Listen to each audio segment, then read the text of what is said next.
Hi everyone, greetings from the Change Maker 20. I'm Kavita Rania, passionate about coffee, music, and SDG 4. As a teacher, I always wanted to have a Socratic classroom every time. It was tough on most days.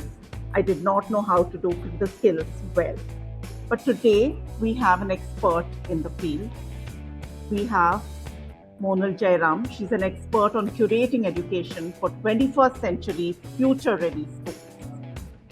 And it's over to Abida to give a brief introduction about Monal Jayaram and take this conversation forward. I personally have lots to learn from this session and all yours. Thank you so much. So I'll first introduce Monal. Monal is the co-founder for Pyramid Foundation, co-founder and director in Pyramid Foundation. He has more than 2 decades of experience in transformational pedagogies like social emotional learning, project-based learning, arts and sports. Finding ways or to mainstream these transformational pedagogies through curriculum change, capacity building of teachers and resource persons, and institution buildings for government systems. Since last 10 years, she's been responsible to identify research topics, bring innovative research methodologies, develop contextualized solutions for teachings and learning in 21st century with international partners like Harvard Graduate School of Education, New York University, Korean Education Development Institution, OECD, and Emory University. Monal has been invited by governments to become member at various resource groups at state and national levels, such as NCSL, NCRT, NIPA, NISHTA. She's been in the committee of school health as curriculums with MOE and NHM. She's co-authored chapters on teacher development in books published by Harvard Press Palgrave Publishers, and she's been into a lot of educational policy documents which entail school health and wellness areas for students. She has published papers for MHRD and NCRT journals as well. I welcome you, Monal, to the session. You. Um, Moving forward in the session, with your extensive experience in 21st century education and future ready schools, according to you, what are the futuristic skills that our young adults need uh, for our society and their capacity buildings in the coming 2 to 3 decades? Yeah, thank you, Abida. Thank you for the extensive introduction. Is my voice clear? So, yeah, I think the future ready skills that you were talking about, and I think I hear you say 2 to 3 decades, but I want to, put this in context. Uh, I think, first of all, it is not skills, futuristic skills, but it is in today's world what is required. And to me, I see it more as a competency. And the reason behind it is because I'm looking at it from an angle of what is the purpose of education. The purpose of education is to help the nation build its own people in such a way that they in return build the nation. And if you put it in that context, then I think one needs people with a lot of knowledge, native or global or whatever, to build the nation. But it also needs people with attitude, the right kind of attitude, and the inclination for that kind of stuff, and of course a lot of skills. So I think I see this as a combination of all of this knowledge, skills, and attitude. And while the framework is very old, I think it has a lot of importance in today's world too. I think that's the first thing. The second thing is that in the 20th century, a lot of our schooling system was about how skills are developed for being a good worker in someone's factory. So it is okay to teach maths or language or science and to teach those subjects for about 40 minutes each in a day, with no combination, no correlation happening in the head of the learner between these subjects. The important thing in those days was, does the learner know the procedural part? Because it is the procedural part which will help the child or the learner learn how to continue the procedures, even when she or he goes to a factory where she is supposed to run the procedures. So I think that was important for the 20th century. But we are in a very different century. We are in the 21st century. Lot of stuff is already being talked about what 21st century is. But I do want to underline a couple of things that I think are very, very important. What I have realized as very important. I want to bring us to situations where we are at the moment, loaded with things like climate change, global disasters, terrorism. And it's not just global terrorism, but also in our own small hamlets and pockets and cities and districts. We have a lot of all of that happening in different names. uh, so that means that we need to teach children skills where they learn to combat that. They learn to deal with that kind of a situation. I want to give an example of a child who is, say, probably sitting in a state like Orissa, which a lot of the districts in Orissa are flooded through the whole year, and it's 8 months, 6 to 8 months of their lives go in dealing with floods. Now, that child who has, anyways, very little resources, very little opportunities, because she has to also combat poverty. That child also has to combat all of this which is happening around her world, and she's thinking, I mean, what has she done? Climate change is impacting her too, as much as climate change is impacting someone else sitting in a city. So I think it is from that context that I'm looking at what skills or what competencies are we teaching to our children, and how is school education being useful to build these type of what we at Piramal Foundation clubbed as 21st century skills. A lot of people call them as futuristic skills, but all of that, and it's a lot of combination of I think critical thinking, problem solving, and all of that. But really, more than that, to me, it's about discerning what's going on around me and being able to then, find her own space in that, and find her learn to navigate her space in that. So I think that's how I am seeing this. If you don't mind, I want to add one more thing. Um, to me, I think it's also about, uh, you know, future ready skills is also about, how are we teaching children to use the head, heart, and hand together. And, again, I want to go back to the 20th century thing that I was talking about, and I was saying, uh, it's the procedure. The procedural way of doing things will probably develop the head in a certain way, you know, but will it develop a kind of empathy that is required to discern the entire world around you? The self, I mean, empathy for self, empathy for others. Will it help the child discern all of that? For that, you need to teach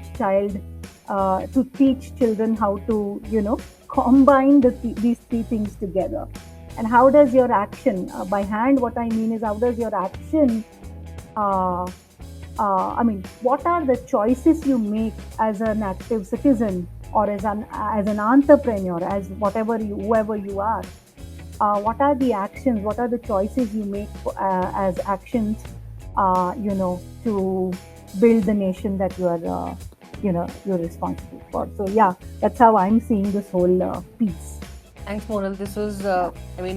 I was able to visualize the contextual need of the today's contextual need and how the systems need to change.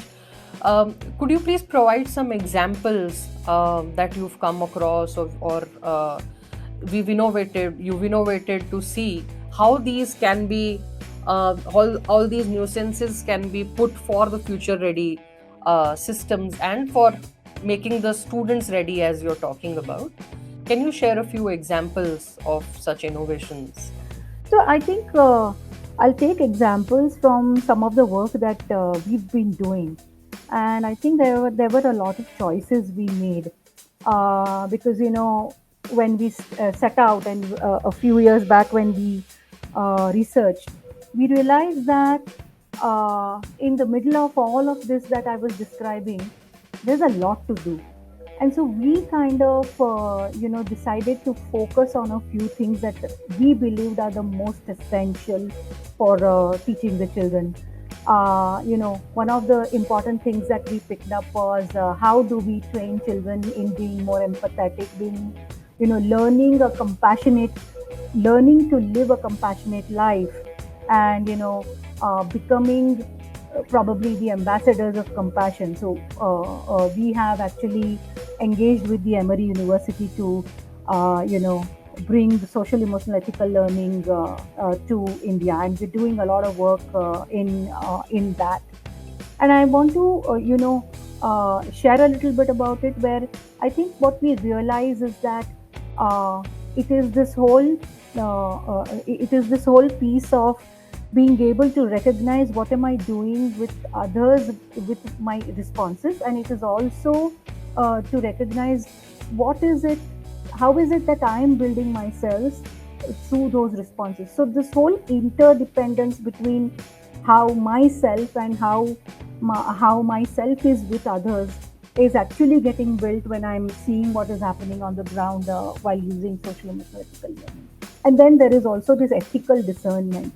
A while back, I was talking about how do you choose what action is important for you and what action is right as a human being. So that ethical discernment, that's the one piece. The second piece that I believe needs to be done is to, inculcate what we are now calling as aesthetic literacy. And it's not art education, it's not arts in general, but I'm choosing the word aesthetic literacy, and that the reason behind it is, we realize that just like language, English and Hindi and whatever, some language is important, and literacy of that is important. It is equally important to teach a child the aesthetics, make the child literate around the aesthetics of the world. And it's important because it builds the child to become extremely um, responsible as a human being. It builds the child to become very sensitive to what's going on around her. A lot of times what I'm seeing is that while the school education, children may get great marks in 8th standard and 10th standard and 12th standard, but I see that the child has grown up with completely no connection with what's happening in nature, for example. How do you bring that back? How does that happen? How does that sensitivity build? And is it really important? To me, it is very important because it again teaches you discernment of what is happening in the world and what is happening to you. How are you growing, right? So I think that's the piece on aesthetic literacy. There are many other angles, but I'm just choosing a few things. The third thing that we realize is important is the physical literacy. Just like there is aesthetic literacy, there is also what we are calling as physical literacy. And again, it's not sports or games, but it is a whole combination of sports, games, creative movement, therapy, and stuff like that, which comes together as physical literacy. It is important for the child to know how am I growing and what's happening to me and my body, and how does it. I mean, we've seen in the COVID times that all children, whether they are in rural areas or urban areas, so much of the digital stuff happened that children forgot to jump around. and a lot of other. I mean, I read a lot of uh, reports where it talks about obesity, this, that, all kind of things, and or malnutrition and all kind of things. So I think recognizing that there is something known as how am I growing physically, and there is a body that I'm supposed to nourish, uh, and being respectful to that, instead of getting attracted to what, say for example, something comes in the TV, and you're getting attracted to eating that kind of a thing. I think there's a whole lot of all of that around. How do you build that? How do you build the agility? How do you build endurance of your body? So physical literacy became the third important thing for us. uh, and I think I want to also bring in a couple of other things. For me, I think the best future ready school is something where, uh, you know, children with special needs and children who are, the so called without any special needs, who are the regular ones, they are able to sit together and learn. I think that whole piece is missing, where we don't even recognize that, this is actually going to build a kind of a sensitivity which is of a completely different level. How do we bring our children to recognize that someone who is different from us is still similar to us, and is still an important person? So, how do you do that? And then I think I want to also speak about a fifth item, which is that can you rebuild the way uh, classrooms are creating experiences for children at the moment? Because I go to so many schools, private schools as well as public schools, and I see that, like I was saying, we still continue the 20th century thing, where different subjects are differently treated. There is no correlation. But can we create projects around the challenges that children are facing in their communities? And can those projects actually bring these future ready skills that I was just speaking about, and the academic skills that the regular schooling requires you to learn? Can we do something around that, project based learning type of thing, where these two things come together and actually makes learning very very useful for the child to grow? Because otherwise, I think what I'm seeing happening is that everything that I'm learning in maths in 40 minutes, and then in science in 40 minutes, and something else, and then the moral sciences, where all of this, what is a good human being, is taught. Nothing makes, nothing correlates. So I, in my mind as a child, I'm growing up only with this idea that, oh, I have to improve in maths because I have to get good marks, and that's about it, you know. But when it starts correlating, I know what skill in maths am I going to be able to use to solve an X problem that I'm seeing in my village. And for example, zero waste, zero plastic is one of the big things that we did in some of the pilots that we were doing. And how do I use maths and science and all of that to ensure that the problem that we are facing in around the community is actually solved, which is, a lot of plastic was getting used. There was litter. It was littered, and there was no waste management in those communities. So how do we create projects to solve these kind of problems? That, so yeah, some of the things that we're doing around. Uh, I think to your point that you said during the COVID times, to children stopped going outside. I think I'm facing it at this point of time in my family also. So my children have become so much so inactive that we need to push them out for something called as outdoor games. Um, I just wanted to understand, Monal, how does the assessment systems would need to change when we are talking about future ready schools with building in experiential learning for the students. So how do we need to include improved systems for assessments also in the future ready schools? I think that's the most important piece actually, because a lot of people say this, that what is measured is done in the classroom. Although I don't like that statement because it sounds very, very punitive, that if you measure that someone is not doing well in maths and only then maths improves. So I don't like that statement. But at the same time, I think that's the reality. And therefore, I think uh, to bring these new ways of teaching children and these new things that I'm talking about, future ready skills, I think it's extremely important to change the way the assessments work.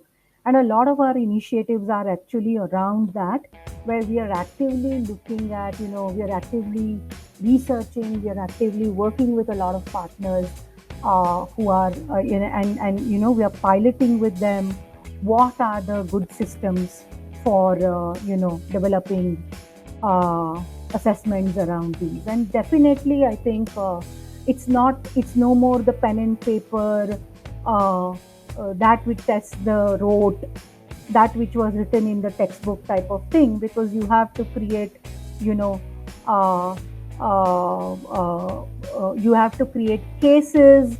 Like for example, you have to create a case around what a girl child is feeling because of some stress that is happening at home, and then see how she responds to that kind of a thing. So a lot of that kind of assessment, which actually our systems do not have as yet, and from our from our research, we realize that uh, I think even across the world, there are limited such assessments available at the moment. I think OECD is doing a lot of stuff. There is a lot done in Australia and US.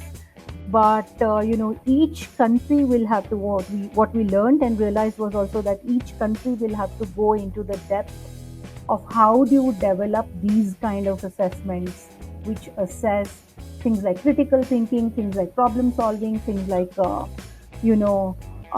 flexibility and ability to think on the spot, stuff like that. And it will have to be extremely contextual. So we are working with several partners in a few collaboratives where we are also um, piloting these and developing these uh, for for the Indian classrooms and for the Indian children. Thanks, Monal. This was really helpful. Uh, from assessments, I would like to, since we are talking about changing classrooms for the students, in order to change classrooms for the students to be future ready, what are the challenges or resistance that we might get from teachers for incorporating these 21st century educational approaches in their classrooms? So I would like to just understand on teacher angle more. Yeah, so uh, we've spent several years looking at this and researching on this. And the one thing that we learned, which is like the most significant thing, is that uh, the teacher is also like me and like you. The teacher is also a product of that 20th century methodology, right? And so it is not about just introducing her to the knowledge of what are these skills, and it is not about just telling her, hey, these are the activities you do in the classroom and therefore it will be done. Just learn these activities, then go and take it ahead in your classroom. No, it doesn't happen that way, because it took me, for example, a lot of practice. And I'll take one particular example of one particular skill: empathy. It took me a lot of practice, self practice, to learn how am I embodying empathy. Is it part of my daily routine?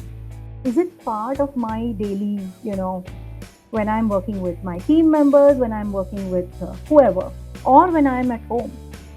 What am I doing? Is empathy my embodied um, mannerism? Is empathy my embodied, you know, way of doing things?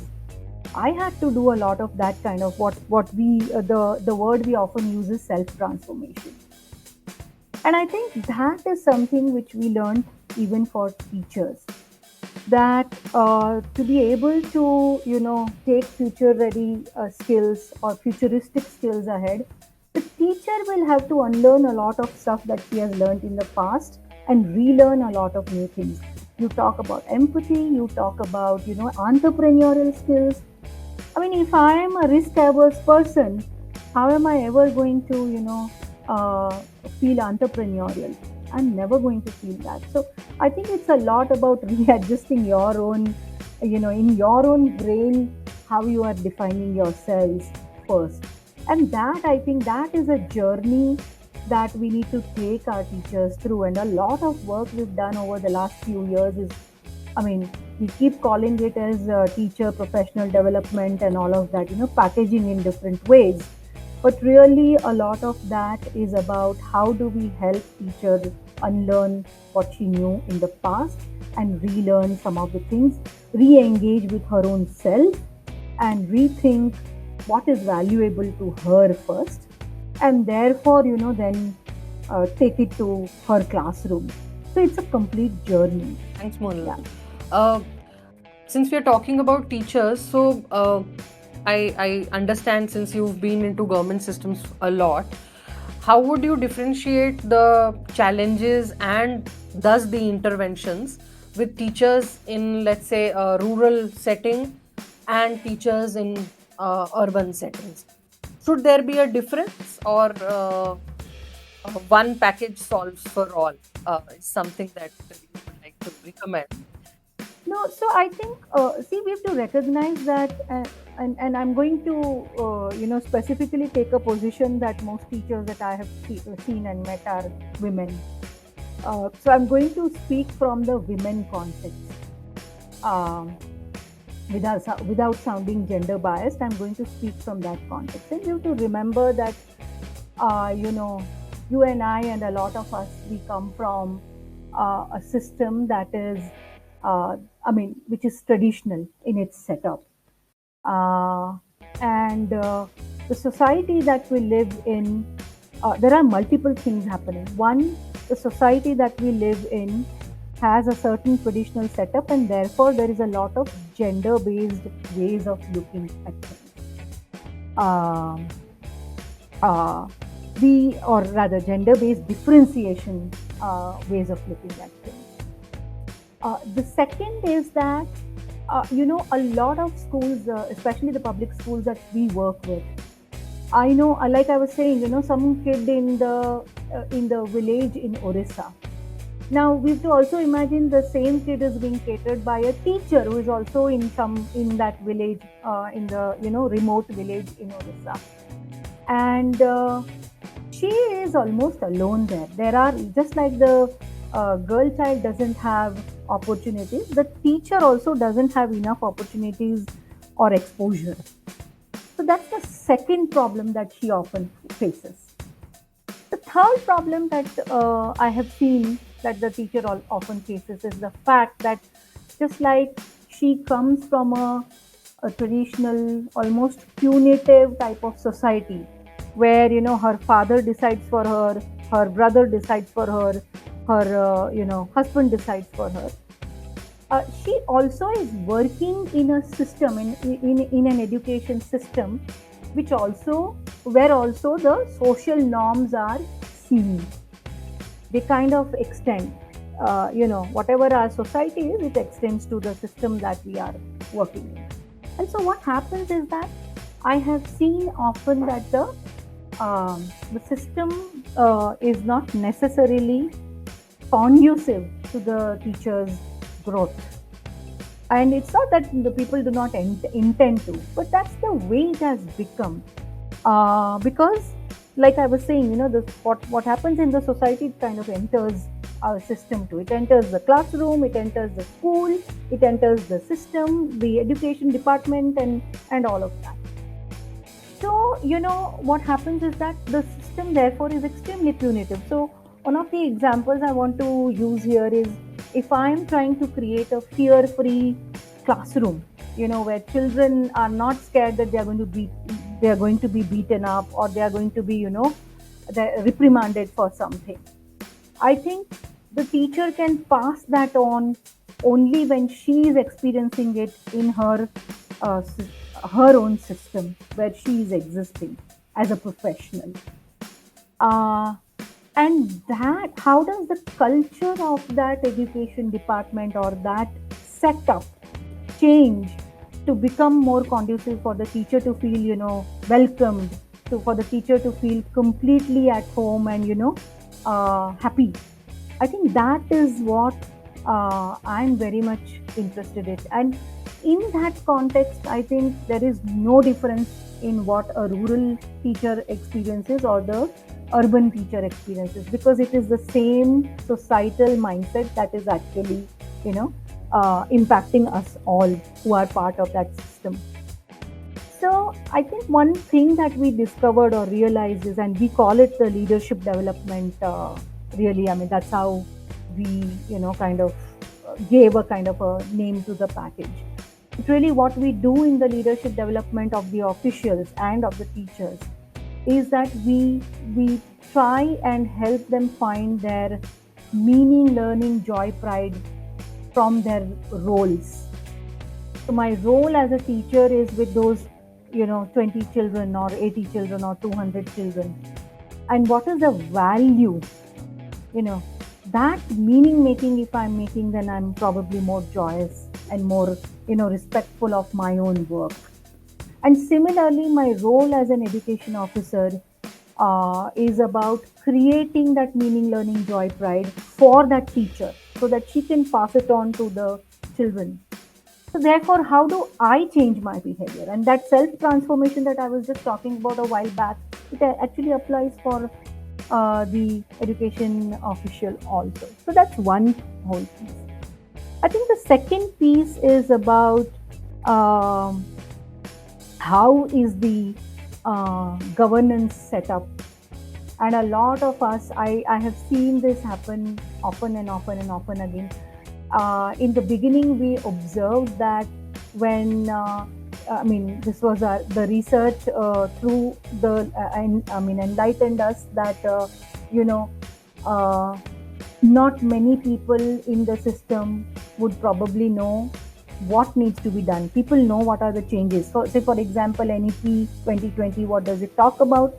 And therefore, what is the change required? Uh, but how do I do it? And what is the mechanism I set up? What is the governance mechanism, for example, that I set up? So there is no governance mechanism, and if there is, if it is already set up, a lot of states honestly have set it up. But then the next level again, next level issue again happens is that, like I was talking a while back, is it punitive in nature, or is it, you know, is it directive in nature, or is it supportive and encouraging in nature? So I think a lot of all of that, and these are nuances that I'm picking up in how, you know, how a system can actually become an enabling system or a disabling system for the teacher to, do what she needs to do with the children. And really, we've seen it number of times. As soon as these things are taken care of, it all trickles down to the children becoming happy in their classrooms, because that is what then the teacher takes back. So that is one. And one more piece that I would like to share is that of how, what is the role that technology plays in this. Yeah. And I want to give an example of one of the things that I had heard in one of the states where, you know we were talking with some teachers, and she was saying, okay, um, she wanted to take a 2-day break because her her child had some exams and she wanted to spend time with the child, and she applied for it, and it took a lot of time for the application to get accepted and whatever. The time for the exams of her child actually was lost. And now, what does it mean? It means, I mean, the thing that came back to us was that what we realized was that if technology can play a role in enabling these systems, and again, there are a lot of states who are already doing these things now, but I'm talking about what we learned over the last 10, 12 years. So if technology can play a role in enabling these things, this is just one small example I gave, but there are many such examples. Then I think again the system can get enabled to help the teacher get enabled. And again, like I was saying, it kind of trickles down and it passes on. So the teacher is happy, the system has enabled the teacher is happy, and therefore it goes back to the classroom, because now she has the mind space to think, how did someone teach me how to do social emotional ethical learning or project based learning. Let me concentrate on it. I don't have any other tensions, and my system is going to support me, and so let me concentrate on this. And hey, this is great because my children are learning some new things. So yeah, I think that's how I see this. There are many nuances to this, but I think I just chose to pick up a few examples so that I kind of help you understand what I'm trying to say about how this whole system, how system change can happen to enable futuristic skills to get embedded. The last thing that I want to put across is that of how future ready skills can be integrated in curriculum, in textbooks. Because I think at the moment there are many states, and there are many, say for example, Delhi or Rajasthan in Junjunu, or Jharkhand as a state, Orissa as a state. I know of many people who are doing, many officials who are doing a lot of work in ensuring that these pilots happen, some good proof of concepts get created in their own system. But really actively, how will this get integrated into their textbooks and into their state curriculum? Because really that's where the devil lies, right? Because then there is this stress that, but I have to cut down something from mathematics, or I have to cut down something from elsewhere, because I have to create space for project-based learning, or I have to create space for. So, the approach, whether it is private schools or public schools, doesn't matter. The approach is, for example, let's cut down the sports from the timetable. Let's cut down the sports class, because that's the easiest to target, right? And it's okay. Give that to whatever, maths or whatever. So how do we bring that? Change that. It's really upturning the mindsets, therefore, of the people who are taking these decisions. It's really it has nothing to do with, it's great that national education policy is already talking about these things. So I think at the center, they've done some really fantastic job. But when it comes down to what does the child experience in her district and in her classroom, these are the things to be navigated that I was just speaking about. How does it get integrated in the curriculum, in the timetable, in the way the textbook is rewritten and stuff like that? And we are doing a lot of work around that too. But yeah. I am glad that I'm a part of this session. I think how beautifully you've structured the future ready school systems from system lens to trickling it down to the classroom for that one individual child that we say that needs to develop those 21st century skills. was really beautiful. I mean, usme you've included the teachers, the education officers, the institutions that we have in the whole system of educational ecosystem. They were very beautifully set up by you, and you've, uh, I mean, very nicely placed this in the plate, that how future ready schools can be made, and they're easy to conquer, is something that I have understood today with this 45 minutes of session with you, that it's not a uh, it's really very easy if we are willing to do this. And you've also entailed, Monal, that I really like, the gender lens, the technology interventions that the whole of India is looking forward for. Not only India, I think globally we're talking about digitization and digital tools. But yes, how can they be utilized? And I'm really glad to understand how all these things are getting encompassed with the assessment processes as well. That also need to be changed. And Sure, just to sure. kind of add, the board system, the 10 standard stress, the 12 standard stress, I think all of that need to change to make it uh, future ready in that sense. It was really enlightening, Thank Monal. Thank you very much for making me a part of this.